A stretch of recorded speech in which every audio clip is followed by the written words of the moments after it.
This is the International Space Station.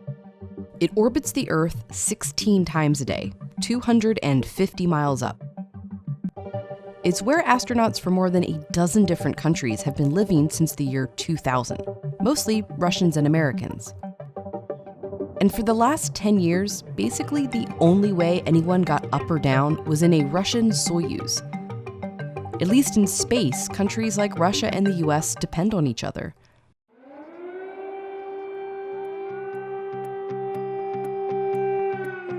But when Russia invaded Ukraine, the US levied major sanctions in response, including some meant to degrade their aerospace industry, including their space program.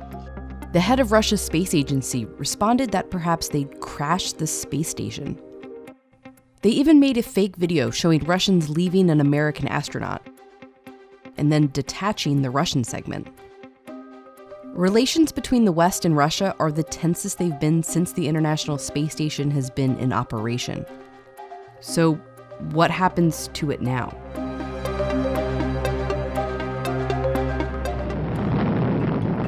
During the Cold War, the US and the Soviet Union were in the space race. Who could develop the technology to reach the stars first? But space is also where the two countries have tried to get along.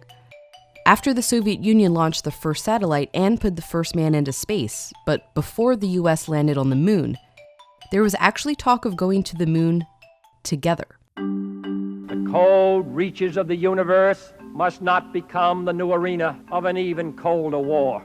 It actually ended up being something discussed in Congress. Of course, that was where it then fizzled out, but I think it was important that these discussions took place. It led to the two countries eventually collaborating on a compatible docking system, even joined spacecrafts in 1975. The handshake was this symbol of we see each other as equal partners in this. We recognize and respect each other, at least here in space. Soon after, the US would begin its space shuttle program, bringing astronauts and satellites into space in reusable shuttles. And the Soviet Union would create the first modular space station, Mir, where cosmonauts could live long-term. At the same time, the US, Japan, Canada, and several European countries began planning to build their own space station together. But after the Soviet Union fell and the Cold War ended, the US and Russia began peace talks. One of the first things they agreed to was collaboration in space. Soon, US shuttle astronauts docked with Mir, Russian cosmonauts joined shuttle launches, and liftoff of Discovery on a bold new era of spaceflight between the United States and Russia. And Russia was added to the joint station plans. Instead of building weapons in space, Russian scientists will help us to build the International Space Station. The first parts of the space station went up in 1998. It was designed to be collaborative and interdependent. It's made up of these individual modules, some controlled by Russia, some controlled by the US, along with several other countries. The Russian side controls the navigation, and the US provides most of the electricity. That was a purposeful design to sort of work in international cooperation into the actual technicalities of the space station. They've conducted thousands of experiments to learn about diseases, climate change on Earth, and, importantly for space exploration, whether humans can actually live in space long term. How does food grow or a human body change? The space station is sort of this major stepping stone for more exploration of space, going back to the moon, onto Mars. It's to learn about human survival in space. And international cooperation in space has largely worked out really well. The US even retired its shuttle program and became completely reliant on Russia's Soyuz rockets to reach the space station. But then Russian tanks, choppers, and troops. Vladimir Putin moves to annex Crimea. In 2014, Russia invaded and annexed Crimea from Ukraine. And the US imposed harsh sanctions. Just like he would again years later, the head of Russia's Roscosmos threatened to pull Soyuz access, suggesting that the US should get to the space station on a trampoline. But the two countries weren't serious about bringing the conflict on Earth to the space station. At least the head of NASA then wasn't worried about the tweets. President Obama and President Putin sort of put a bubble around the International Space Station. and we continued the space diplomatic relationship. That says something about the value of that bilateral relationship. The military has escalated its attacks on civilians. He believes Russia is committing war crimes. He is a war criminal. Today, the diplomatic relationship between the US and Russia is at the lowest point since the Cold War. But the space relationship between them remains fairly untouched. The Russians didn't leave the US astronaut behind and brought him back to Earth in a Soyuz. Touchdown.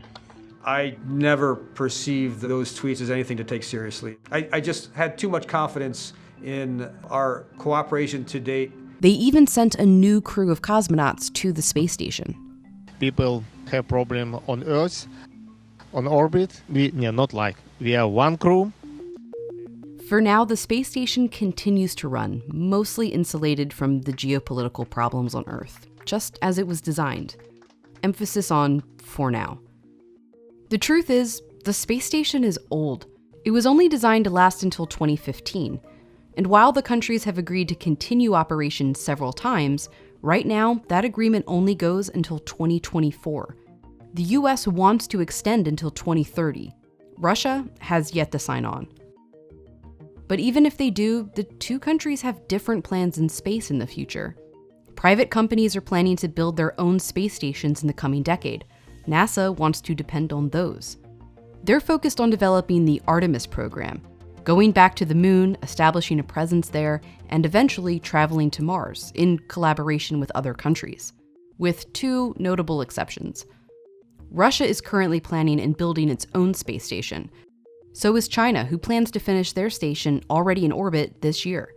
They're also planning a mission to the moon. I think we're still going to see, we must see international cooperation in space, but the question is just which countries will cooperate with which other countries. As for the International Space Station, if Russia doesn't participate after 2024, things they currently control, like navigation, could be designed on the US side, likely with the help of private companies like SpaceX. SpaceX is already how many astronauts get to the space station. Their first mission in 2020 ended the dependence on Russia's Soyuz. The trampoline is working. That's right. Yeah, it's an inside joke. Inside joke, yeah. The International Space Station is really one of the best examples in history of human cooperation. It can represent the best of humanity. The war in Ukraine may hasten the end of the space station, but that end was already planned. What it really threatens is the future of these countries finding common ground in space. My hope is that these type of connections can be maintained and serve as a path forward to try to find that common ground that we need so desperately to find peace.